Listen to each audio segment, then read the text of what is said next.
Saudara, kita akan lanjutkan perbincangan soal Presiden ke-7 Republik Indonesia Joko Widodo yang hari ini melaporkan ke polisi terkait dengan dugaan kasus tuduhan ijazah palsu. Telah bergabung bersama kami, sudah ada mantan Menpora, ada Pak Roy Suryo. Selamat pagi, Mas Roy. Selamat pagi, Mas Roy. Yo, selamat pagi, Mbak Adisti. Ya, Mas Roy, Anda sudah mendengar informasi. Selamat pagi, Mbak Adisti. Ya, Anda sudah mendapat informasi soal Presiden ke-7 Republik Indonesia Joko Widodo ke Polda Metro Jaya untuk melaporkan sejumlah orang terkait dengan dugaan kasus tuduhan ijazah palsu. Respon Anda seperti apa? Iya, saya sudah mendengar tadi. Jadi saya meskipun kami di tengah-tengah acara deklarasi di Gedung Juang, tapi alhamdulillah saya juga sempat tadi lihat live streaming ketika ada breaking news Joko Widodo selaku Presiden ke-7 Republik Indonesia itu tadi melaporkan kami gitu ya di Polda Metro Jaya. Tanggapan saya bagus ya. Jadi dengan begini nanti seluruh rakyat Indonesia itu bisa menyaksikan bagaimana seorang pelapor itu harus membuktikan juga bahan-bahan yang dia miliki. Dalam hal ini adalah ijazahnya yang kita pertanyakan ataupun kita duga itu tidak benar alias palsu. Jadi saya kira bagus, Mbak.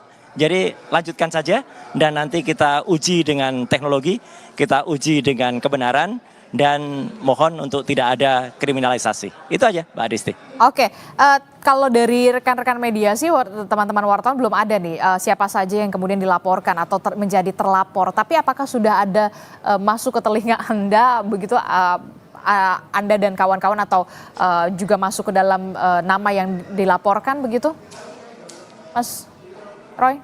Iya, terus terang kalau nama yang dilaporkan saya belum dengar langsung ya. Tapi kan kemarin dari kuasa hukumnya itu kan sempat disebut ya nama-nama selain saya, ada juga Pak Dr. Rismon, ada juga Dr. Tifa, ada juga Pak Rizal Fadilah ya. Bahkan pada laporan yang lain saya dengar ada beberapa nama yang lain, termasuk juga ada Pak Amin Rais, ada juga Gus Nur, ada juga Bambang Tri dan lain-lain. Lucu ya, padahal Gus Nur dan itu kan baru saja bebas. Kemudian Bambang Tri juga malah belum keluar PB-nya, pembebasan bersyaratnya. Tapi siapapun yang dilaporkan, menurut saya siap ya. Kita siap karena kita itu uji kebenaran, kita uji kejujuran ya gitu. Bahkan nanti kalaupun ada pihak-pihak yang dipanggil ya, menurut saya sampaikanlah apa adanya, sampaikanlah fakta-faktanya, jangan kemudian takut terhadap fakta-fakta itu. Itu Mbak Adisti. Anda tidak gentar dan ketika nanti akan ada panggilan begitu dari Polda Metro Jaya, Anda siap untuk memberikan Anda sebagai ahli begitu? Oke, nggak ada masalah. Jadi artinya kan sepanjang pemeriksaan itu berlangsung dengan baik, sepanjang itu equality before the law ya, artinya tidak ada, tadi yang saya bilang, tidak ada penekanan, tidak ada kemudian kriminalisasi, itu juga clear aja. Dan saya juga berterima kasih, alhamdulillah saya ini di tengah-tengah Gedung Juang dan di sini banyak sekali masyarakat dan mereka bikin deklarasi untuk kemudian mendukung kami ini. Jadi terima kasih untuk masyarakat yang sudah mendukung dan kita buktikan saja nanti ya, dan kita adu bukti ya, kalaupun nanti ada katakanlah ahli-ahli yang kemudian nanti akan melakukan verifikasi, oke, kita lakukan verifikasi dengan benar, kita adu data dan insya Allah rakyat Indonesia akan menyaksikan semuanya gitu. Oke, Anda siap untuk adu bukti, adu data terkait dengan dugaan kasus tuduhan ijazah palsu ini. Bukti apa yang kemudian sudah Anda punya soal ini sejauh ini, Mas Roy? Oke, jadi yang jelas adalah saya sudah melihat primary evidence ya. Saya sudah melihat primary evidence itu adalah bukti primer asli ya. Bukti primer itu bukti beneran yang saya pegang sendiri, yaitu yang skripsi bertuliskan Joko Widodo yang ada di Universitas Gadjah Mada pada tanggal 15 April. Kalau skripsinya saja kayak gitu ya, itu skripsinya palsu kayak gitu ya, itu bahkan tidak ada lembar pengesahan, maka tidak mungkin timbul ijazah.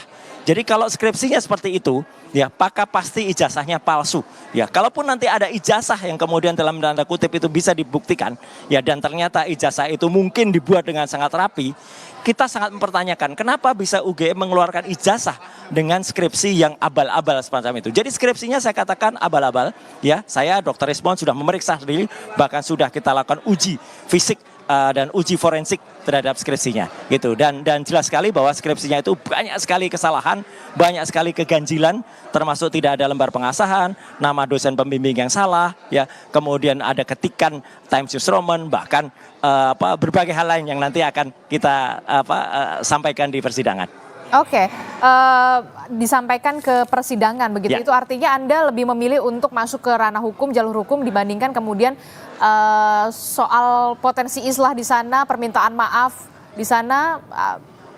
Anda lebih memilih untuk nantinya ketika memang ini berlanjut ke adu bukti, adu data ke persidangan. Gini. Ya, bagus kalau ada permintaan maaf atau islah. Tapi itu nanti biar rakyat Indonesia yang memastikan. Ya, yang jelas saya tetap pada satu kesimpulan bahwa skripsi yang ada di Universitas Gadjah Mada yang diberikan oleh Wakil Rektor saat itu, Prof. Wening Udasworo, dan juga Wakil Rektor Dr. Aris Jito adalah palsu. Ya gitu, bahwa kalaupun ternyata akhirnya itu dikatakan ada ijazahnya mungkin dikatakan bisa asli. Saya sangat mempertanyakan kenapa bisa Universitas Gadjah Mada itu mengeluarkan ijazah yang disebut asli kalau skripsinya itu bentuknya seperti itu. Jelas-jelas skripsinya itu bermasalah. Ya, jelas-jelas skripsinya itu tidak benar. Dan skripsi itu sekali lagi Mbak Adisti dan seluruh pemirsa Kompas TV itu adalah primary evidence, ya, bukti primer. Dan kepada semua termasuk kuasa hukumnya, belum tentu mereka pernah lihat apalagi pegang skripsinya. Saya bukan hanya lihat, saya pegang yang disebut-sebut skripsi itu. Dan kalau dikatakan nanti, oh itu bukan itu skripsinya, nah berarti Universitas Gadjah Mada telah menyimpan atau bahkan mempertontonkan skripsi yang abal-abal atau skripsi palsu. Ini lebih parah lagi gitu ya. Jadi sekali lagi kita serahkan kepada masyarakat Indonesia dan saya siap mempertanggungjawabkan semua telaah saya bersama Dr. Rismon, bersama Dr. Tifa, bersama Pak Rizal Fadilah kalau memang kami benar-benar dilaporkan. Itu Mbak Adisti. Oke, baik, terima kasih informasinya mantan Menteri Pemuda dan Olahraga Mas Suryo, Roy Suryo telah bergabung bersama kami dan nanti saja kita akan lihat bagaimana Baik, terima kasih untuk Kompas TV. Ya. Baik, terima kasih Mas Roy Suryo.